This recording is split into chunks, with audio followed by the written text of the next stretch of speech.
ਅਸੀਂ ਜੱਟ ਹੁੰਨੇ ਆ ਭਾਈਜਾਨ, ਅਸੀਂ ਸਾਡਾ ਇਹ ਅਕੀਦਾ ਹੈ।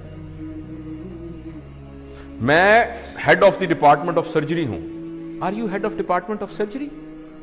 अगर अभी आपका एक्सीडेंट हो जाए, अल्लाह ना किसी का एक्सीडेंट हो जाए और उसको हेड इंजरी हो के और वो वेंट के ऊपर पड़ा हो, किधर गया head of department of surgery भाईजान? It's only a software which is in your mind. किधर गया? मैं जट हूं, मैं फलां हूं, मेरा वो अकीदा है, मेरा ये अकीदा है। दिस इज, गौर से सुनिएगा मेरा फिक्रा, considering yourself what you are not and then trying to protect it। मैं वार्ड का प्रोफेसर हूं, you are actually not। आपका नाम जावेद इकबाल है, आप जावेद इकबाल हैं। आपको रिस्पॉन्सिबिलिटी दी गई है head of department of surgery की, जो कुछ अरसे के बाद आपसे ले ली जाएगी, और आपसे पहले भी एक बंदे को दी गई थी। So if I am head of department of surgery, I forget that I am Javed Iqbal. अगर मेरे हेड ऑफ डिपार्टमेंट सर्जरी के ऊपर कोई हट लगा, जरा सा भी दब्बा आया, यानी ये कि मैं कमरे में आया था, उठ के खड़ा नहीं हुआ, ऐसी की तैसी इनकी जरूरत क्या हुई खड़े?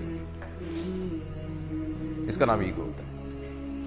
Ego is protecting your understanding about yourself which you are not. इसका नाम बेइज्जती होता है। थोड़ी देर के लिए आपको पता लग जाए कि मैं हूं क्या, थोड़ी देर के लिए आपको पता लग जाए कि मैं हूं क्या, आपकी सारी ईगो खत्म हो जाएगी। और सच भी ये कि हम कुछ भी नहीं है। और अगर आप इजाजत दें और थोड़ी देर के लिए ट्राई करना चाहें, मैं जरा मास्क ले लूं क्योंकि मैं आपके जरा करीब आ रहा हूं 6 फुट के डिस्टेंस से। अगर फर्ज करें मैं ऐसे मिसाल के तौर पे कह रहा हूं, आपको सिर्फ ये कहूं कि मुंह आपका बंद कर दूं और नाक भी बंद कर दूं, सिर्फ आपको पता है हवा के अंदर ये जो मॉलिक्यूल फिर रहा है ऑक्सीजन का, जो कि हवा से निकल के आपके नाक के थ्रू आपके लंग्स में गया, और लंग्स से फिर आपकी मेम्ब्रेन से क्रॉस होता हुआ ब्लड में गया, और ब्लड से आपके ब्रेन में गया, और आप अलर्ट हुए।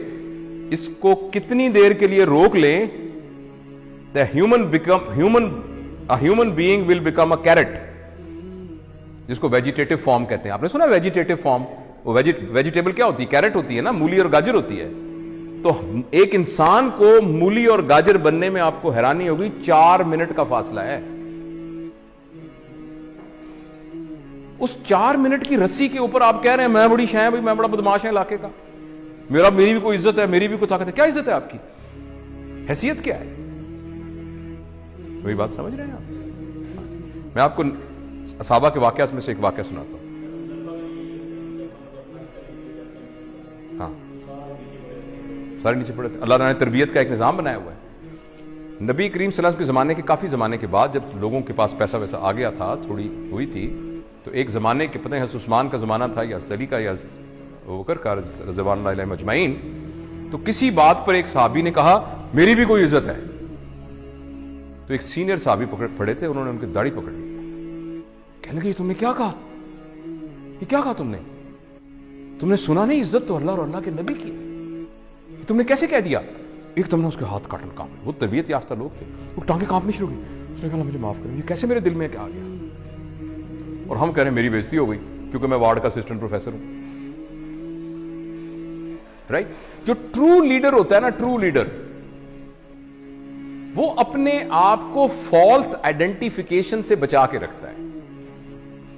वो ये कहता है कि मैं यहां का लीडर हूं, मेरी रिस्पॉन्सिबिलिटी में ये आया है, मैं ये नहीं हूं जो सही लीडर है। तो उसके अंदर ईगो नहीं होती। जब ईगो नहीं होती तो बेइज्जती नहीं होती। तो मैं अगर कोई भी उठ के खड़ा नहीं हो रहा, मैं तो अपने आप को समझ नहीं रहा इस काबिल के मेरे लिए कोई खड़ा हो, तो मैं तो महसूस भी नहीं करूंगा इस बात को, अगर मैं ये समझ रहा हूं।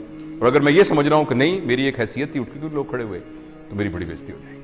और इस बात पर कि आप उठ के खड़े नहीं हुए, हो सकता है मैं नहीं वर्कशॉप लेता, फिर तो बैच ही बड़ा अजीब है जी, उठ के खड़ा ही नहीं हुआ। सर ये डिपेंड